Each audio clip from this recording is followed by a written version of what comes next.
ओम नमः शिवाय। मैं निखिलेश शर्मा आप सभी का स्वागत करता हूँ। आज श्री शिव महापुराण का विद्वेश्वर संहिता का जो कि चतुर्दशोध्याय पढ़ने जा रहे हैं। ओम श्री गौरी गणेशाभ्याय नमो नमः।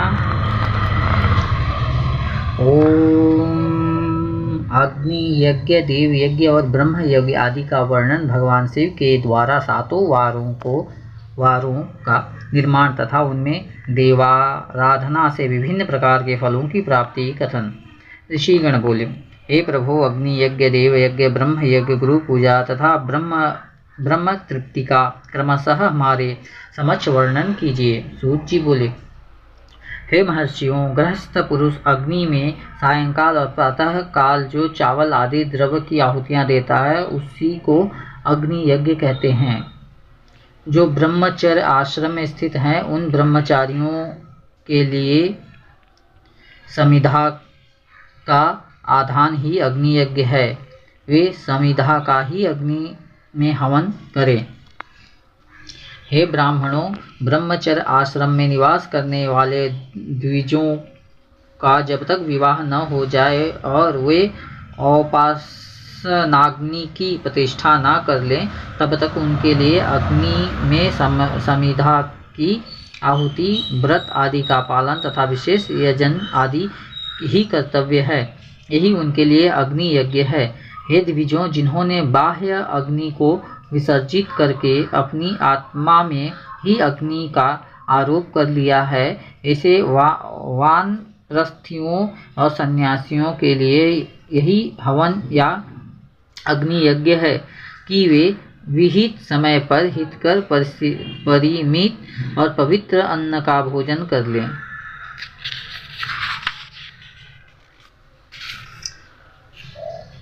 औपासनाग्नि को ग्रहण करके जब कुंड अथवा भांड में सुरक्षित कर लिया जाए तब उसे अजस्त्र कहा जाता है। राजविलप या दुर्दैव से अग्नि त्याग का भय उपस्थित हो जाने पर जब अग्नि को स्वयं आत्मा में अथवा अरणि में स्थापित कर लिया जाता है तब उसे समारोपित कहते हैं। हे ब्राह्मणों, सायंकाल अग्नि के लिए दी हुई आहुति संपत्ति प्रदान करने वाली होती है ऐसा जानना चाहिए, और प्रातःकाल सूर्य देव को दी हुई आहुतियाँ आयु की वृद्धि करने वाली होती है। यह बात अच्छी तरह समझ लेनी चाहिए। दिन में अग्निदेव सूर्य में ही प्रविष्ट हो जाते हैं, अतः प्रातःकाल सूर्य को दी हुई आहुति भी अग्नि यज्ञ ही है।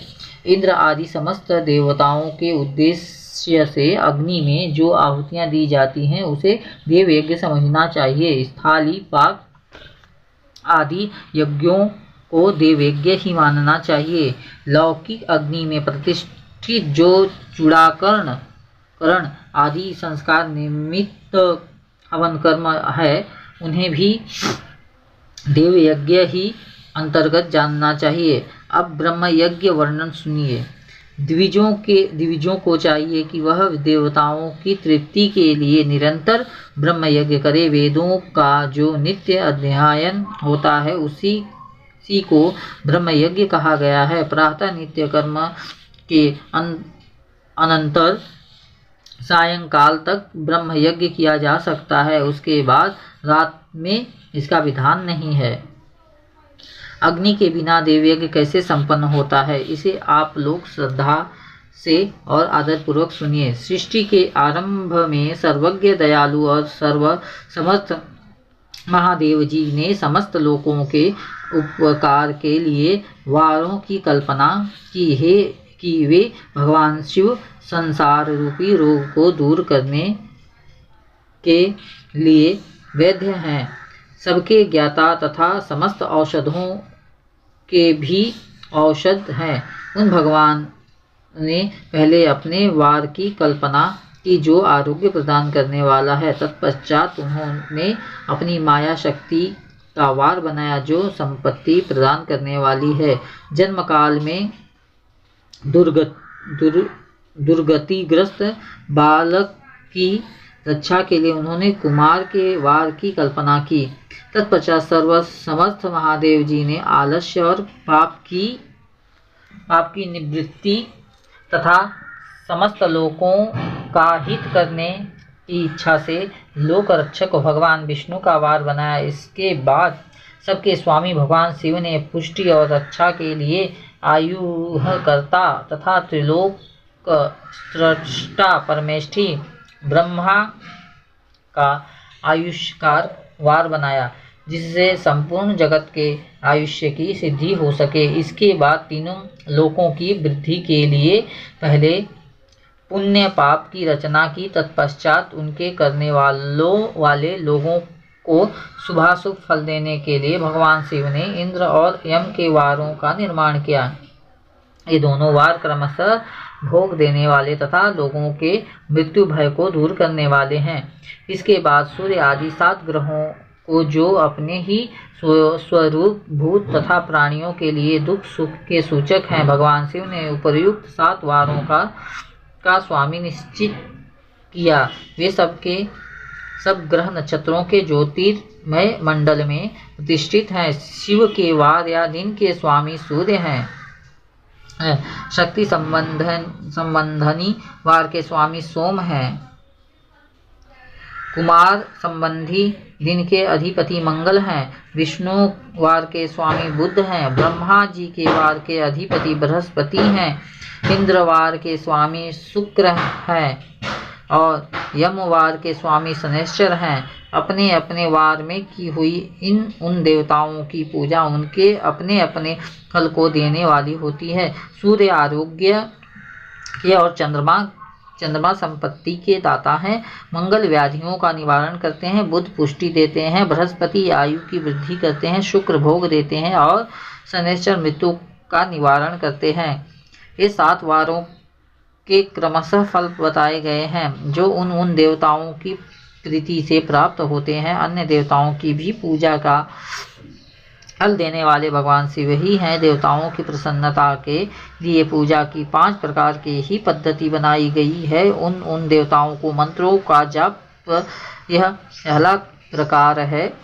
उनके लिए होम करना दूसरा, दान करना तीसरा तथा तप करना चौथा प्रकार है। किसी वेदी पर, प्रतिमा में, अग्नि में अथवा ब्राह्मण के शरीर में आराध्य देवता की भावना करके 16 उपचारों से उनकी पूजा या आराधना करना पांचवा प्रकार है।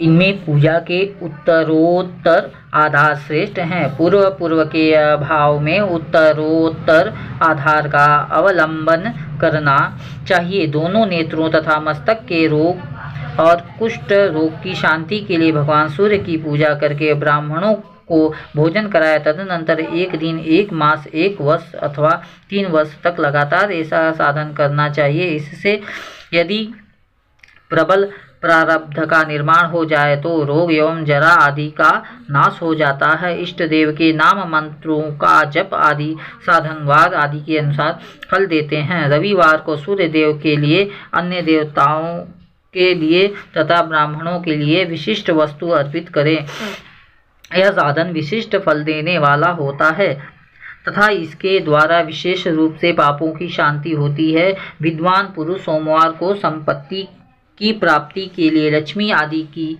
पूजा करे तथा सपत्नीक ब्राह्मणों को घृत पक्व अन्न का भोजन कराएं। मंगलवार को रोगों की शांति के लिए काली आदि की पूजा करे तथा उड़द, मूंग एवं अरहर की दाल आदि से युक्त अन्न ब्राह्मणों को भोजन कराएं। विद्वान पुरुष बुधवार को दधी युक्त अन्न से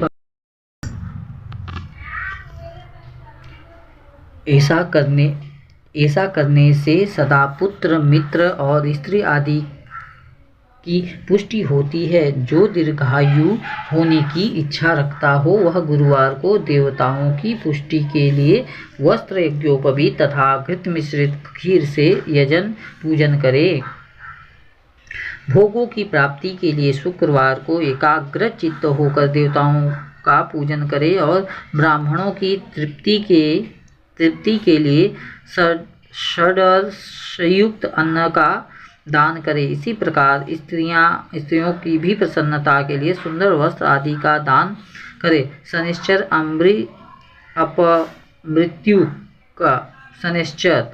अपमृत्यु का निवारण करने वाला है। उस दिन बुद्धिमान पुरुष रुद्र आदि की पूजा करे। तिल के होम से दान से देवताओं को संतुष्ट करके ब्राह्मणों को तिल मिश्रित अन्न भोजन कराए। जो इस तरह देवताओं की पूजा करेगा वह आरोग्य आदि फल का भागी होगा। देवताओं के नित्य पूजन, विशेष पूजन, स्नान, दान, जप, होम तथा ब्राह्मण तर्पण आदि में एवं रवि आदि वारों में विशेष तिथि और नक्षत्रों का योग प्राप्त होने पर विभिन्न देवताओं के पूजन में सर्वज्ञ जगदीश्वर भगवान शिव ही उन देवताओं के रूप में पूजित होकर सब लोगों को आरोग्य आदि फल प्रदान करते हैं।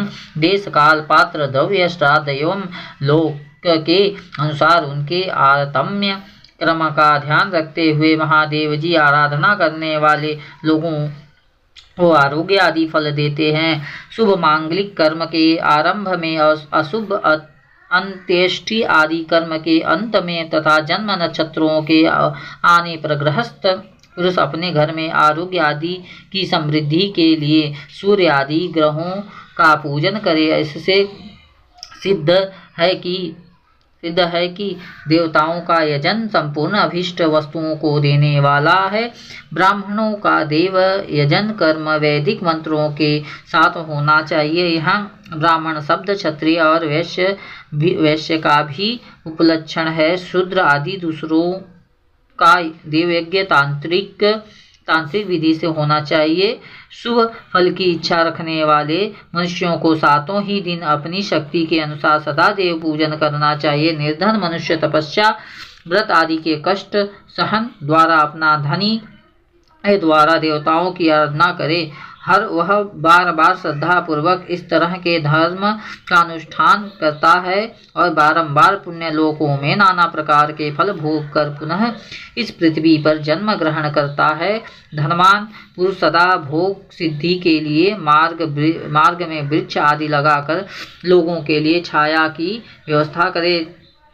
जलाशय, कुआं, बावली और पोखरे बनवाए। वेद शास्त्रों की प्रतिष्ठा के लिए पाठशाला का निर्माण करे तथा अन्य प्रकार से भी धर्म का संग्रह करता रहे। समय आयानुसार पुण्य कर्मों के परिपाक से अंतःकरण शुद्ध होने पर ज्ञान की सिद्धि हो जाती है। द्विजों, जो इस अध्याय को सुनता पढ़ता अथवा दूसरों को सुनाता है उसे देवयज्ञ का फल प्राप्त होता है। यहाँ पे हमारा जो है कि चतुर्दशो जो अध्याय खत्म हुआ और पंचो अध्याय चालू। देश काल पात्र और दान आदि का विचार। ऋषिगण बोले, समस्त पदार्थों के ज्ञाताओं में श्रेष्ठ हैं सूत जी। अब आप क्रमशः देश काल आदि का वर्णन करें। सूत जी बोले, हे महर्षियों, देव यज्ञ आदि कर्मों में अपना शुद्ध ग्रह समान फल देने वाला होता है, अर्थात अपने घर में किए हुए यज्ञ आदि शास्त्रोक्त कर्म फल को सम मात्रा में दान देने वाले होते हैं। गौशाला का स्थान घर की अपेक्षा 10 गुना फल देता है। जलाशय का तट उससे भी 2 गुना महत्व रखता है तथा जहाँ बेल, तुलसी एवं पीपल वृक्ष का मूल निकट वह स्थान जलाशय से भी 10 गुना अधिक फल देने वाला होता है। देवालय को उससे भी 10 गुना महत्व का स्थान जानना चाहिए। तीर्थ भूमि का तट देवालय से भी 10 गुना महत्व रखता है और उससे 10 गुना श्रेष्ठ है। नदी का किनारा उससे 10 गुना उत्कृष्ट है। तीर्थ नदी का तट और उससे भी 10 गुना महत्व रखता है। सप्तगंगा नामक नदियों का तीर्थ गंगा, गोदावरी, कावेरी, ताम्रपणी, सिंधु, सरयू और नर्मदा, इन 7 नदियों को सप्तगंगा कहा गया है। समुद्र के तट का स्थान इनसे भी 10 गुना अधिक पवित्र माना गया है और पर्वत के शिखर का प्रदेश समुद्र तट से भी 10 गुना पावन है। सबसे अधिक महत्व वह स्थान जानना चाहिए जहाँ मन लग जाए। यहाँ तक देश का वर्णन हुआ है। अब काल का तारतम्य बताया जाता है। सतयुग में यज्ञ, दान आदि कर्म पूर्ण फल देने वाले होते हैं, ऐसा जानना चाहिए। त्रेता युग में 3/4 फल मिलता है। द्वापर में सदा आधे ही फल की प्राप्ति की गई है। कलयुग में 1/4 ही फल की प्राप्ति समझनी चाहिए और आधा कलयुग बीतने पर उस फल में से भी 1/4 कम हो जाता है। शुद्ध अंतःकरण वाले पुरुष को शुद्ध एवं पवित्र दिन सम फल देने वाला होता है। वे विद्वान ब्राह्मणों सूर्य संक्रांति के दिन किया हुआ सत्कर्म पूर्वोक्त शुद्ध दिन की अपेक्षा 10 गुना फल देने वाला होता है। यह जानना चाहिए उससे भी 10 गुना अधिक महत्व उस कर्म का है जो विषुव नामक योग में किया जाता है। दक्षिणायन आरंभ होने के दिन अर्थात कर्क की संक्रांति में किए हुए पुण्य कर्म का महत्व विषुव से भी 10 गुना अधिक माना गया है। इससे भी 10 गुना अधिक मकर संक्रांति में और उससे भी 10 गुना अधिक चंद्र ग्रहण में किए हुए पुण्य का महत्व है। सूर्य ग्रहण के समय सबसे उत्तम है। उसमें किए गए पुण्य कर्म का फल चंद्र ग्रहण से भी अधिक और सूर्य और पूर्ण मात्रा में होता है। इस बात को विज्ञ पुरुष जानते हैं। जगत रूपी सूर्य का राहु रूपी विष से संयोग होता है, इसलिए सूर्य ग्रहण का समय रोग प्रदान करने वाला है। अतः उस विष की शांति के लिए उस समय स्नान, दान और जप करना चाहिए। वह काल विष की शांति के लिए उपयोगी होने के कारण पुण्यप्रद माना गया है। जन्म नक्षत्र के दिन तथा व्रत की पूर्ति के दिन का समय सूर्य ग्रहण के समान ही समझा जाता है, परंतु महापुरुषों के संगम काल करोड़ों सूर्य ग्रहण के समान पावन है, ऐसा ज्ञानी पुरुष मानते हैं। तपोनिष्ठ योगी और ज्ञाननिष्ठ यति ये पूजा के पात्र हैं, क्योंकि ये पापों के नाश में कारण होते हैं। जिसने 24 लाख गायत्री का जप कर लिया हो वह ब्राह्मण भी पूजा का पात्र है। उसका पूजन संपूर्ण फलों और भोगों को देने में समर्थ है। जो पतन से त्राण करता अर्थात नरक गिरने से बचाता है, उसके लिए इस गुण के कारण शास्त्र में पात्र शब्द का प्रयोग होता है। वह दाता को आपसे त्राण दान करने के कारण पात्र कहलाता है।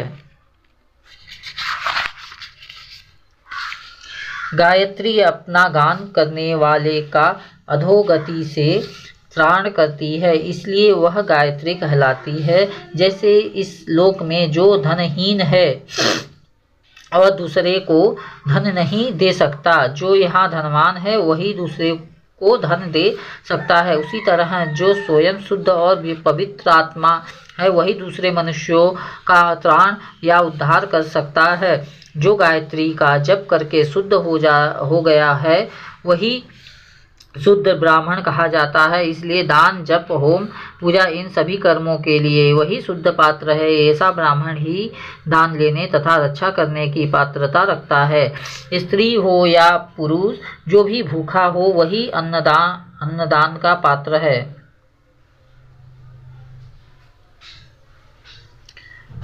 श्रेष्ठ ब्राह्मण को समय पर बुलाकर से धन अथवा उत्तम वाणी से संतुष्ट करना चाहिए। इससे अभीष्ट फल की प्राप्ति होती है। जिसको जिस वस्तु की इच्छा हो उसे वह वस्तु बिना मांगे ही दे दी जाए तो दाता को उस दान का पूरा फल प्राप्त होता है। ऐसा महर्षियों की मान्यता है। जो याचना करने के बाद दिया गया हो वह दान आधा ही फल देने वाला बताया गया है। अपने सेवक को दिया हुआ दान 1/4 फल देने वाला कहा गया है।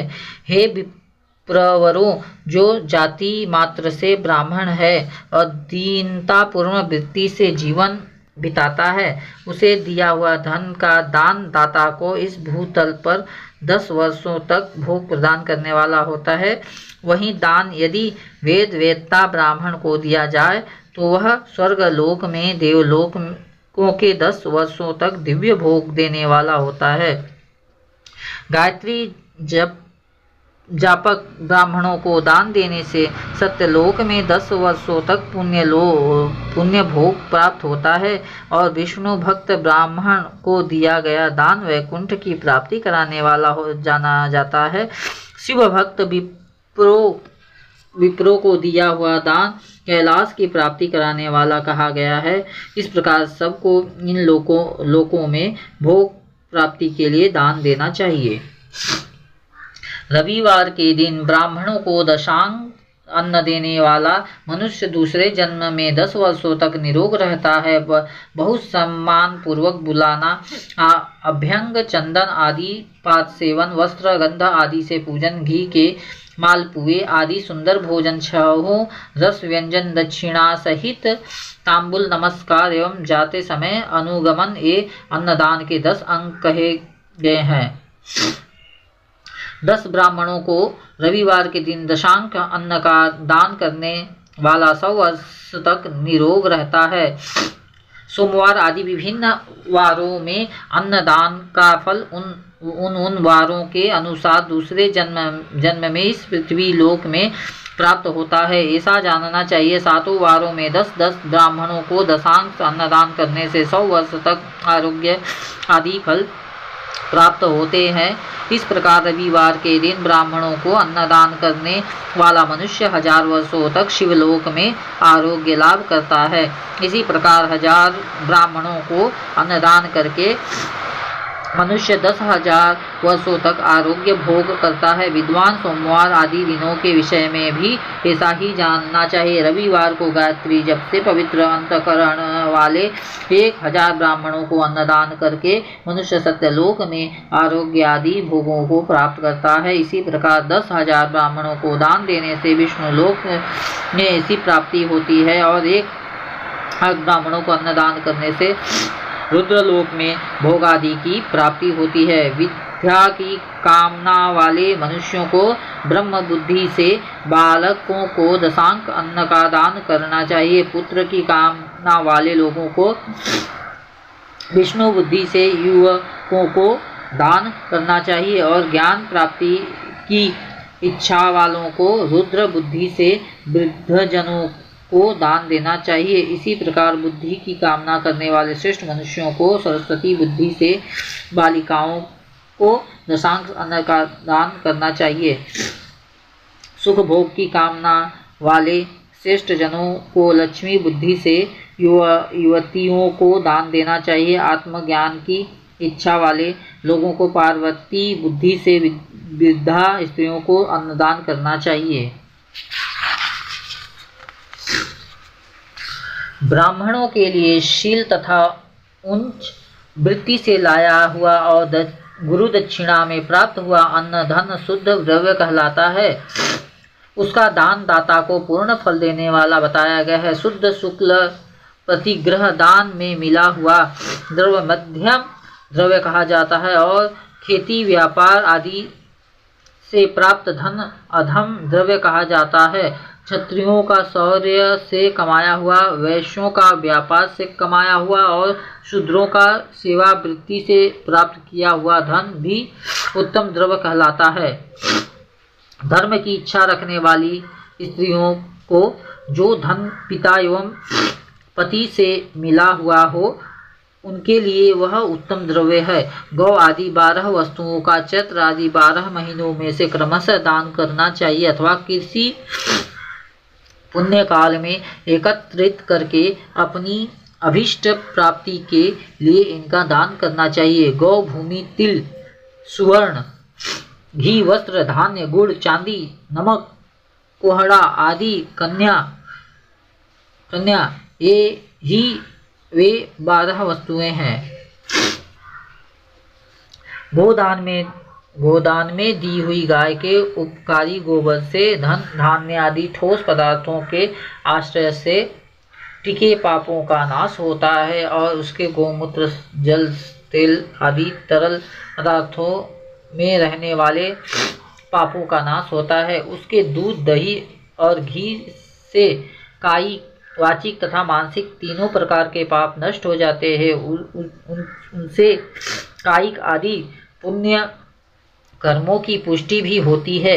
ऐसा बुद्धिमान मनुष्य को जानना चाहिए। हे ब्राह्मण, भूमि का दान यह लोक और परलोक में प्रतिष्ठा, आश्रय की प्राप्ति कराने वाला है। तिल का दान बलवर्धक एवं मृत्यु का निवारक कहा गया है। स्वर्ण का दान जठराग्नि को बढ़ाने वाला तथा वीर्यदायक है। घी के दान को पुष्टिकारक जानना चाहिए। वस्त्र का दान आयु की वृद्धि कराने वाला है, ऐसा जानना चाहिए। धान्य का दान अन्न की समृद्धि में कारण होता है। गुड़ का दान मधुर भोजन की प्राप्ति कराने वाला होता है। चांदी के दान से वीर्य की वृद्धि होती है। लवण का दान षडरस भोजन की प्राप्ति कराता है। सब प्रकार का दान संपूर्ण समृद्धि की सिद्धि के लिए होता है। विज्ञ पुरुष कुष्मांड के दान को पुष्टिदायक मानते हैं। कन्या का दान आजीवन भोग देने वाला कहा गया है। हे ब्राह्मणों, वह लोक और परलोक में भी संपूर्ण भोगों की प्राप्ति कराने वाला है। कटहल, आम, कैद आदि वृक्षों के फल, केला आदि औषधियों के फल तथा जो फल लता एवं गुल्मों से उत्पन्न हुए हो, मुष्ट आवरण युक्त फल जैसे नारियल, बादाम आदि, उड़द, मूंग आदि दालें, शाक, मिर्च, सरसों आदि तेल, मसाले और ऋतुओं में तैयार होने वाले फल समय समय पर बुद्धिमान व्यक्ति द्वारा दान किए जाने चाहिए। विद्वान पुरुष को चाहिए कि जिन वस्तुओं से श्रवण आदि इंद्रियों की तृप्ति होती है, उनका सदा दान करे। श्रोत आदि इस इंद्रियों को जो शब्द आदि 10 विषय हैं, उनका दान किया जाए तो वे भोगों की प्राप्ति कराते हैं तथा दिशा आदि इंद्रिय देवताओं को संतुष्ट करते हैं। वेद और शास्त्रों को गुरुमुख से ग्रहण करके गुरु के उपदेश अथवा स्वयं ही बोध प्राप्त करने के पश्चात जो बुद्धि का यह निश्चय होता है कि कर्मों का फल अवश्य मिलता है, इसी को उच्च कोटि की आस्तिकता कहते हैं। भाई, बंधु अथवा राजा के भय से जो आस्तिकता बुद्धि या श्रद्धा होती है, वह कनिष्ठ श्रेणी की आस्तिकता है।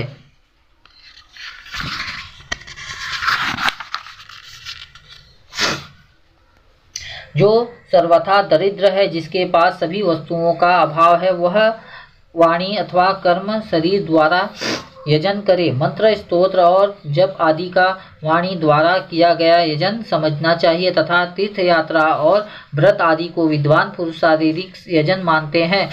जिस किसी भी उपाय से थोड़ा हो या बहुत देवतार्पण बुद्धि से जो कुछ भी दिया अथवा किया जाए, वह दान या सत्कर्म भोगों की प्राप्ति कराने समर्थ होता है। तपस्या और दान, ये 2 कर्म मनुष्यों को सदा करने चाहिए तथा ऐसे ग्रह का दान करना चाहिए जो अपनी वर्ण, चमक धमक या सफाई और गुण सुख सुविधा से सुशोभित हो। बुद्धिमान पुरुष देवताओं की तृप्ति के लिए कुछ देते हैं। वह अतिशय मात्रा में और सब प्रकार के भोग प्रदान करने वाला होता है। उस दान से विद्वान पुरुष यह लोक और परलोक में उत्तम जन्म और सदा सुलभ होने वाला भोग पाता है। ईश्वरार्पण बुद्धि से यज्ञ, दान आदि कर्म करके मनुष्य मोक्ष फल का भागी होता है। जो मनुष्य इस अध्याय का सदा पाठ अथवा श्रवण करता है, उसे धार्मिक बुद्धि प्राप्त होती है तथा उसमें ज्ञान का उदय होता है। तो इस प्रकार से हमारा इस प्रकार से श्री महापुराण अंतर्गत प्रथम विद्येश्वरी संहिता में देश काल पात्र आदि का वर्णन नामक 15वां अध्याय पूर्ण हुआ। अब 16वां अध्याय, 16वां अध्याय चल रहा है। ऋषि गण बोले, हे साधु शिरोमणि, अब आप पार्थिव प्रतिमा की पूजा का वह विधान बताइए जिस पूजा विधान से समस्त अभीष्ट वस्तुओं की प्राप्ति होती है। सूत जी बोले, हे महर्षियों, तुम लोगों ने बहुत उत्तम बात पूछी है। पार्थिव प्रतिमा का पूजन सदा संपूर्ण मनोरथों को देने वाला है तथा दुख का तत्काल निवारण करने वाला है। मैं उसका वर्णन करता हूँ, ध्यान देकर सुनिए। हे द्विजों, यह पूजा अकाल मृत्यु को हरने वाली तथा काल और मृत्यु का भी नाश करने वाली है। यह शीघ्र ही स्त्री पुत्र और धन धान्य को प्रदान करने वाली है। इसलिए पृथ्वी आदि की बनी हुई देव प्रतिमाओं की पूजा इस भूतल पर अभीष्टदायक मानी गई है। निश्चय ही इसमें पुरुषों का और स्त्रियों का भी अधिकार है। नदी, पोखरे अथवा कुएं में प्रवेश करके पानी के भीतर से मिट्टी ले आए, तत्पश्चात गंध चूर्ण के द्वारा उसका संशोधन करके शुद्ध मंडप में रखकर उसे महीन बनाए तथा हाथ से प्रतिमा बनाए और दूध से उसका सम्यक संस्कार करे। उस प्रतिमा में अंग प्रत्यंग अच्छी तरह प्रकट हुए हो तथा वह सब प्रकार के अस्त्र शस्त्रों से संपन्न बनाई गई हो। तदनंतर उस पद्मासन पर स्थापित करके आदर पूर्वक उसका पूजन करे। गणेश, सूर्य, विष्णु, दुर्गा और शिव जी की प्रतिमा का एवं शिव जी के शिवलिंग का द्विजों को सदा पूजन करना चाहिए। पूजन जनित फल की सिद्धि के लिए 16 उपचारों द्वारा पूजन करना चाहिए। पुष्प से प्रोक्षण और मंत्र पाठ पूर्वक अभिषेक करे। अगहनी के चावल से नैवेद्य तैयार करें। सारा नैवेद्य एक कुड़व लगभग पाव भर होना चाहिए। घर में पार्थिव पूजन के लिए एक कुड़व और बाहर किसी मनुष्य द्वारा अभी शिवलिंग के पूजन के लिए एक प्रस्थ शेर भर नैवेद्य तैयार करना आवश्यक है, ऐसा जानना चाहिए। देवताओं द्वारा स्थापित शिवलिंग के लिए 3 शेर नैवेद्य अर्पित करना चाहिए, उचित है। और स्वयं प्रकट हुए लिंग के लिए 5 शेर। ऐसा करने से पूर्ण फल की प्राप्ति समझनी चाहिए। इसे 2 गुना या 3 गुना करने पर और अधिक फल प्राप्त होता है। इस प्रकार सहस्त्र बार पूजन करने से द्विज सत्यलोक को प्राप्त कर लेता है।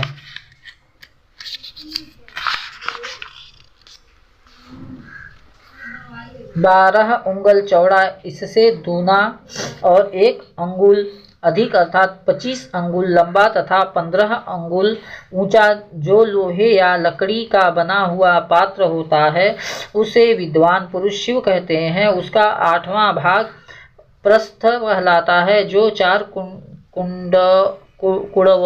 कुड़व के बराबर माना गया है।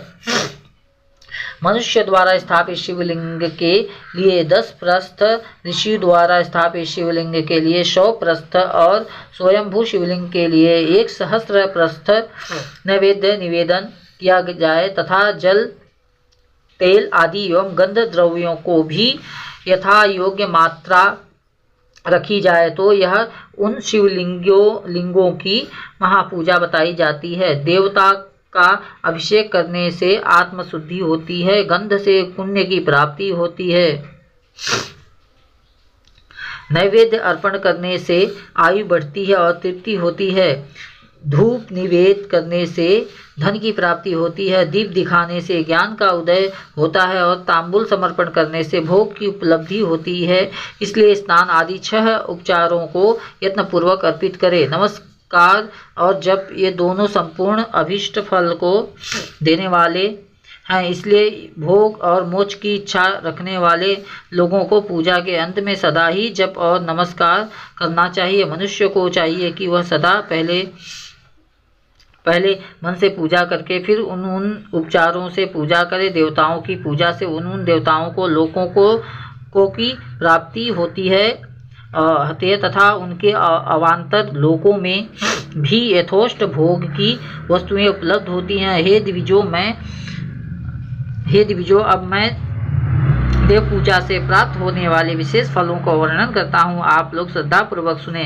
विघ्नराज गणेश की पूजा से भूलोक में उत्तम अभिष्ट वस्तु की प्राप्ति होती है। शुक्रवार को श्रावण और भाद्रपद मासों की शुक्ल पक्षी चतुर्थी को और पौष मास में शतभिषा नक्षत्र के आने पर विधि पूर्वक गणेश जी की पूजा करनी चाहिए। 100 या सहस्त्र दिनों में 100 या सहस्त्र बार पूजा करे। देवता और अग्नि में श्रद्धा रखते हुए किया जाने वाला उनका नित्य पूजन मनुष्यों को पुत्र एवं अभिष्ट वस्तु प्रदान करता है। वह समस्त पापों का समन तथा भिन्न भिन्न दुष्कर्मों का विनाश करने वाला है। विभिन्न वारों में की हुई शिव की आदि की पूजा को आत्मशुद्धि प्रदान करने वाला समझना चाहिए। वार या दिन, तिथि, नक्षत्र और योगों का आधार है। वह समस्त कामनाओं को देने वाला है। उसमें वृद्धि और क्षय नहीं होता है, इसलिए उसे पूर्ण ब्रह्म स्वरूप मानना चाहिए। सूर्योदय काल से लेकर दूसरे सूर्योदय काल आने तक एक वार की स्थिति मानी गई है, जो ब्राह्मण आदि सभी वर्णों के कर्मों का आधार है। वही है विहित तिथि के पूर्व भाग में की हुई देव पूजा मनुष्यों को पूर्ण भोग प्रदान करने वाली होती है। यदि मध्याह्न के बाद तिथि का आरंभ होता है तो रात्रियुक्त तिथि का पूर्व भाग पितरों के साथ आदि कर्म के लिए उत्तम बताया जाता है। ऐसा तिथि का पर भाग ही दिन से युक्त होता है, अतः वही देव कर्म के लिए प्रशस्त माना गया है। यदि मध्याह्न काल तक तिथि रहे तो उदय व्यापिनी तिथि को ही देव कार्य में ग्रहण करना चाहिए।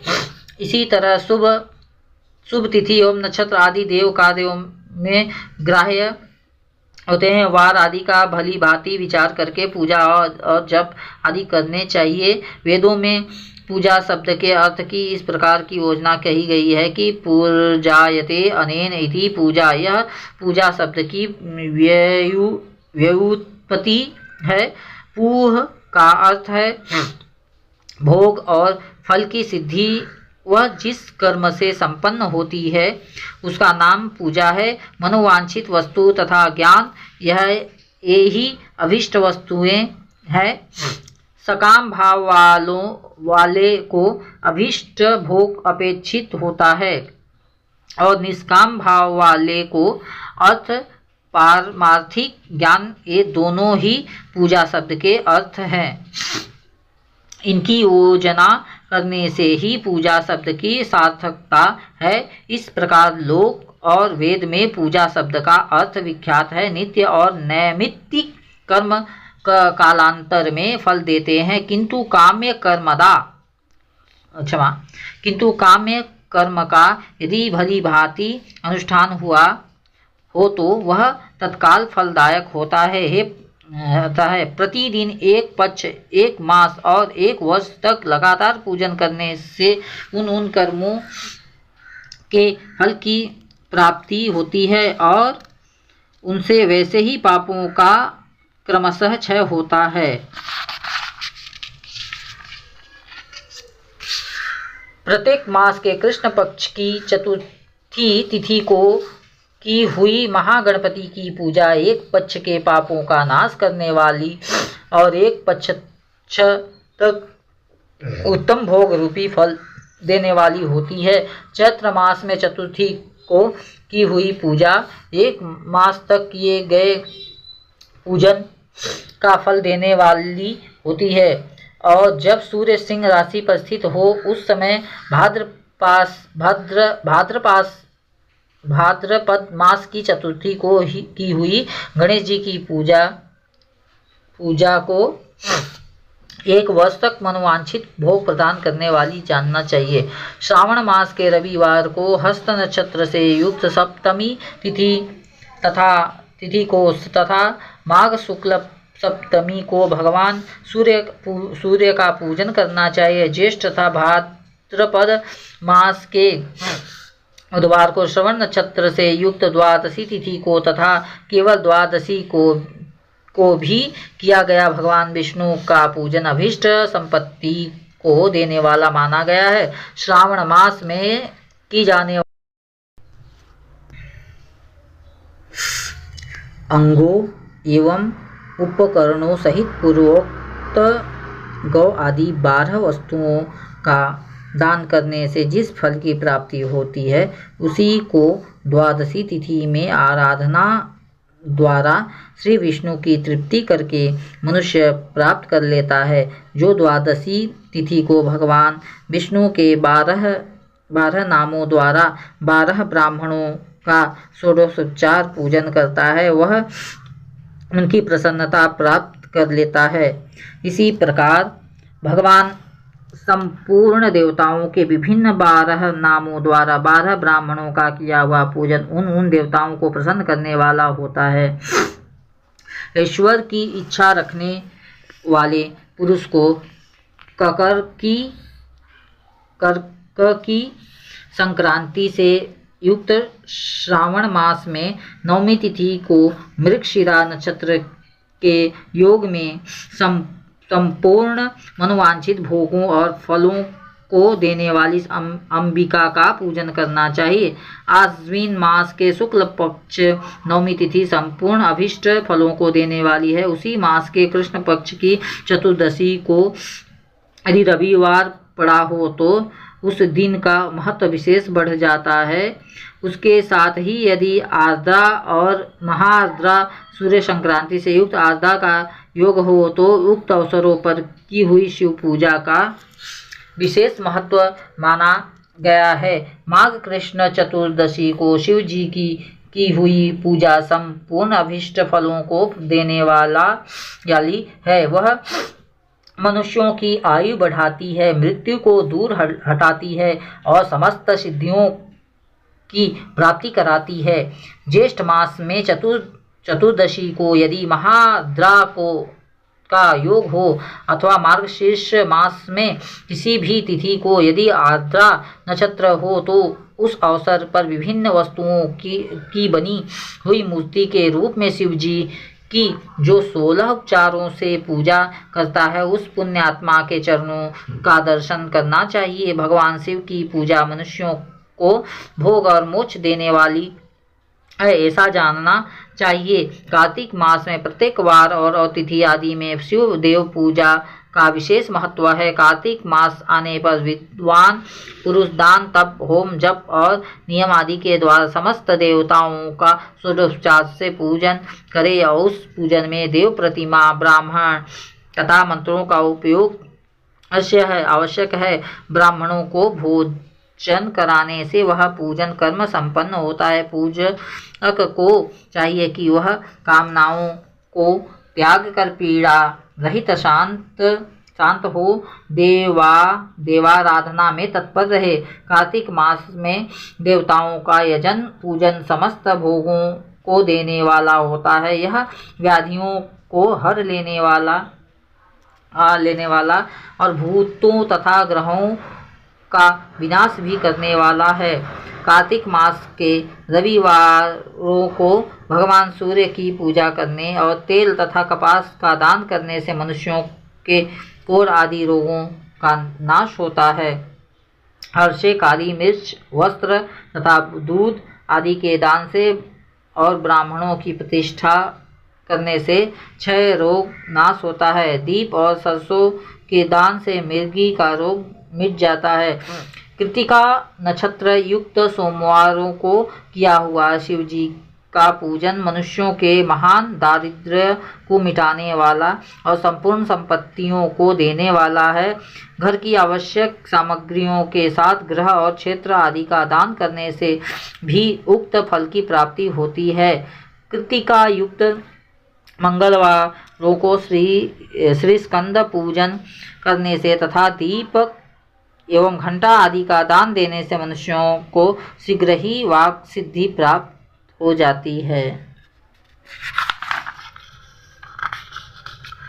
कृतिका युक्त बुधवारों को किया हुआ विष्णु का यजन तथा दही भात का दान मनुष्यों को उत्तम संतान की प्राप्ति कराने वाला होता है। कृतिका युक्त गुरुवारों को धन से ब्रह्मा जी का पूजन तथा मधु सोना और घी का दान करने से मनुष्यों को भोग वैभव की वृद्धि होती है। कृतिका युक्त शुक्रवारों को गजानन गणेश जी की पूजा करने से तथा गंध पुष्प एवं अन्न का दान कर देने से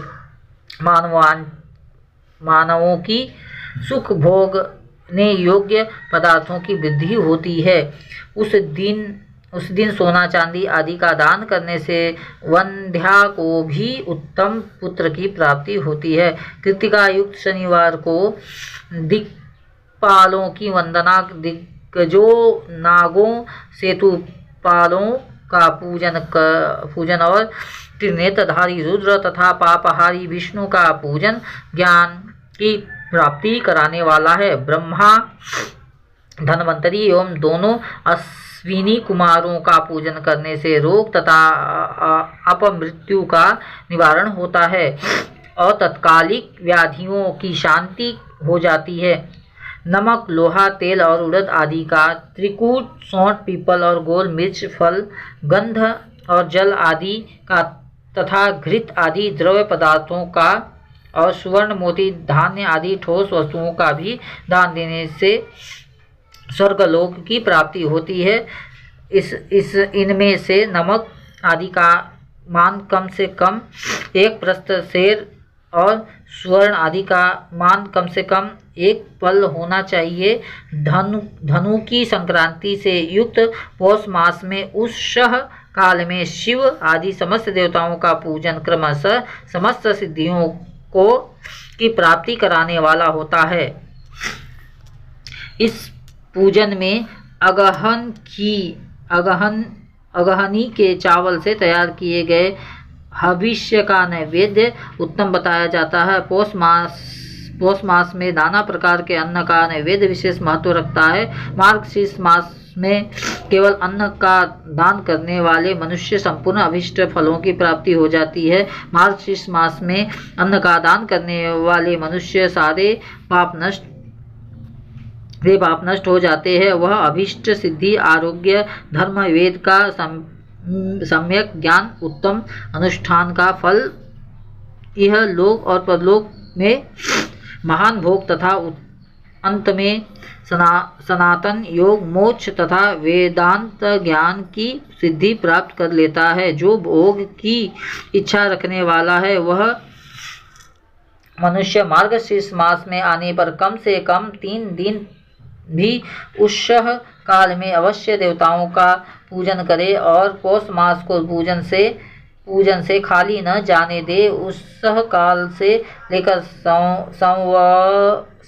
संग व काल तक ही पौष मास में पूजन का विशेष महत्व बताया गया है। पौष मास में पूरे महीने भर जितेंद्रिय और निराहार रहकर द्विज प्रातः काल से मध्याह्न काल तक वेद माता गायत्री का जप करे। तत्पश्चात रात को सोने के समय पंचाक्षर आदि मंत्रों का जप करे। करने वाला ब्राह्मण ज्ञान पाकर शरीर छूटने के बाद मोक्ष प्राप्त कर लेता है। द्विजेतर नर नारियों को त्रिकाल स्नान और पंचाक्षर मंत्र के ही निरंतर जप से विशुद्ध ज्ञान प्राप्त हो जाता है। इष्ट मंत्रों का सदा जप करने से बड़े पापों का भी नाश हो जाता है। पौष मास में विशेष रूप से महानैवेद्य चढ़ाना चाहिए। यहाँ बताई सभी वस्तुएं 12 की संख्या में समझनी चाहिए। चावल 12 भाग, काली मिर्च 12, प्रस्त 2, मधु और घृत 12, कुड़, मूंग, द्रोण, व्यंजन घी में होते लड्डू और चावल, मिष्ठान, प्रस्त, दही, दूध, नारियल आदि फल 12, सुपारी, कर्पूर तथा 5 प्रकार के सुगंध द्रव्यों से युक्त 36 पत्ते पान से महानैवेद्य बनता है। इस महानैवेद्य को देवताओं को अर्पण करके वर्णानुसार उस देवताओं को भक्तों को दे देना चाहिए। इस प्रकार के ओदन नैवेद्य से मनुष्य पृथ्वी पर राष्ट्र का स्वामी होता है। महानैवेद्य के दान से स्वर्ग प्राप्ति होती है। हे द्विज श्रेष्ठों, 1000 महानैवेद्यों के दान से सत्य लोक प्राप्त होता है और उन लोक में पूर्णायु प्राप्त होती है। एवं 30,000 महानैवेद्यों के दान से उसके ऊपर के लोकों की प्राप्ति होती है तथा पुनर्जन्म नहीं होता।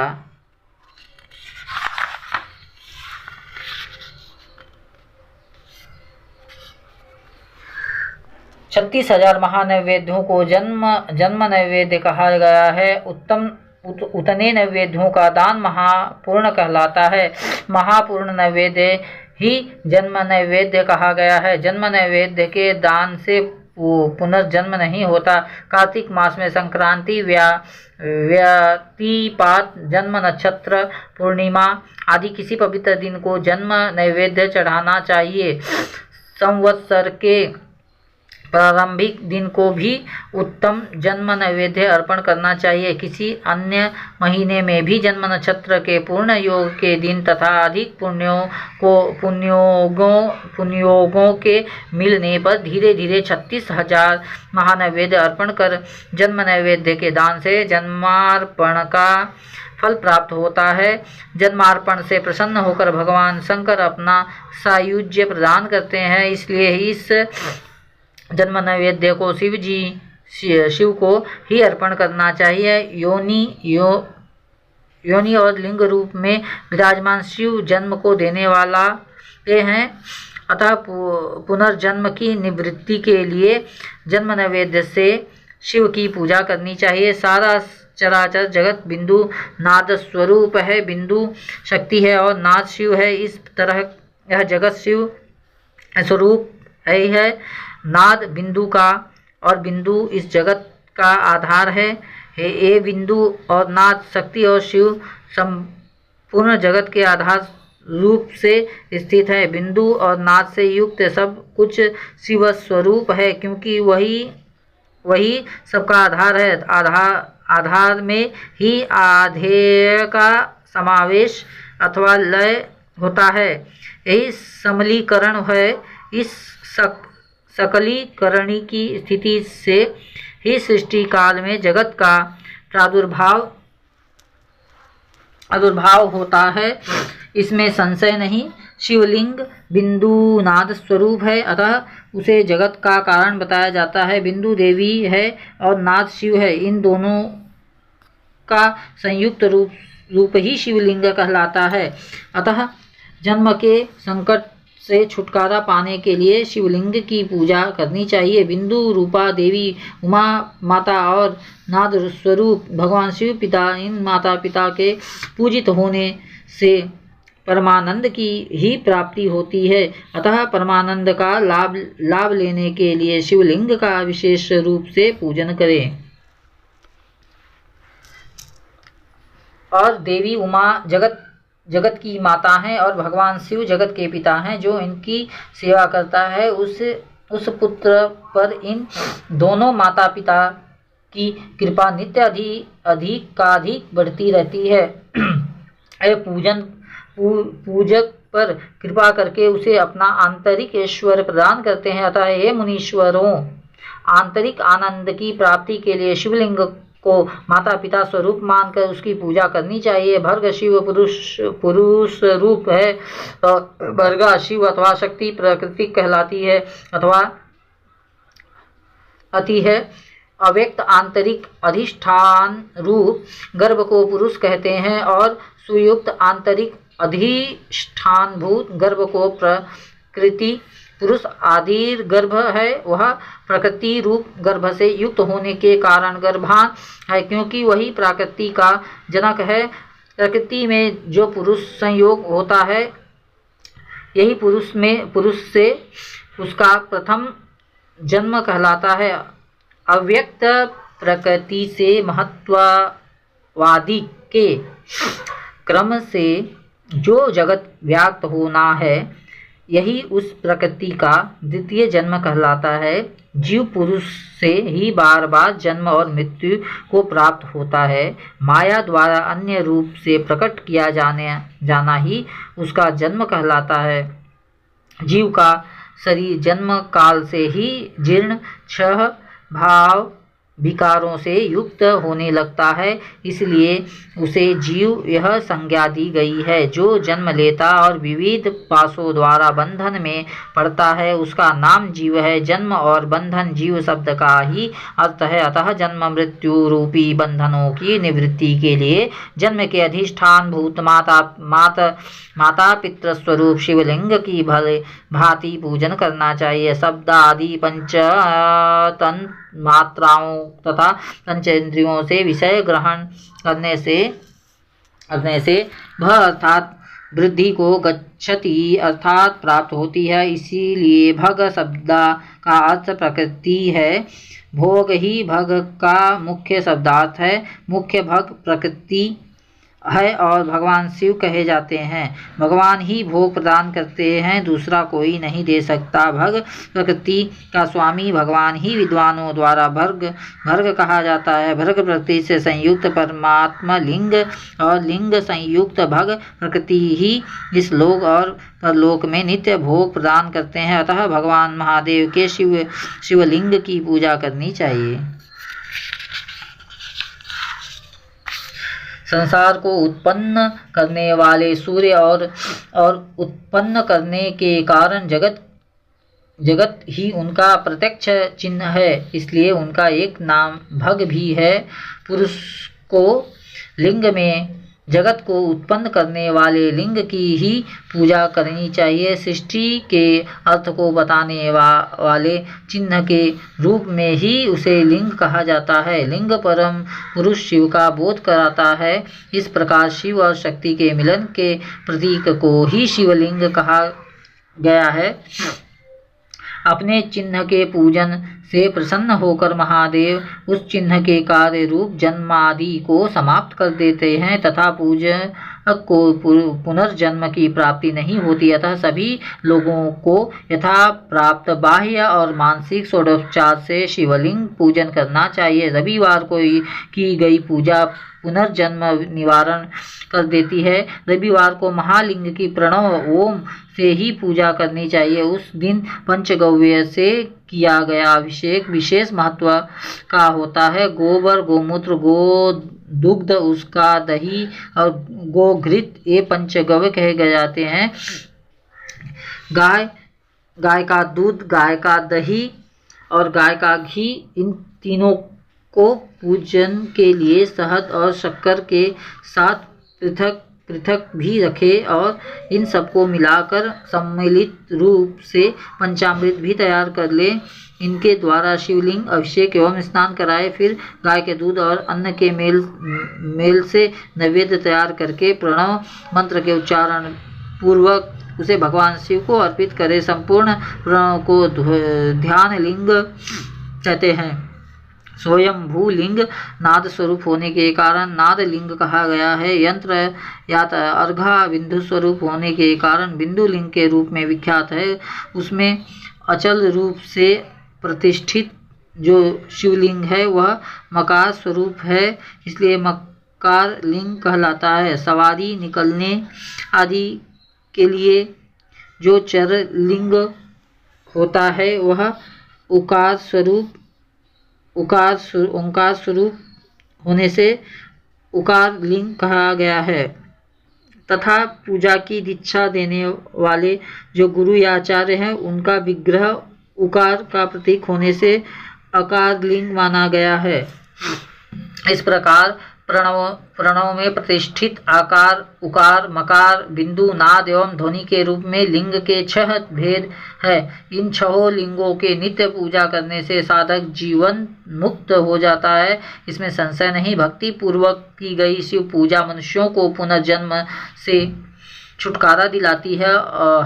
रुद्राक्ष धारण से 1/4 विभूति, भस्म धारण से आधा, मंत्र जप से 3/4 और पूजा से पूर्ण फल प्राप्त होता है। शिवलिंग और शिव भक्त की पूजा करके मनुष्य मोक्ष प्राप्त करता है।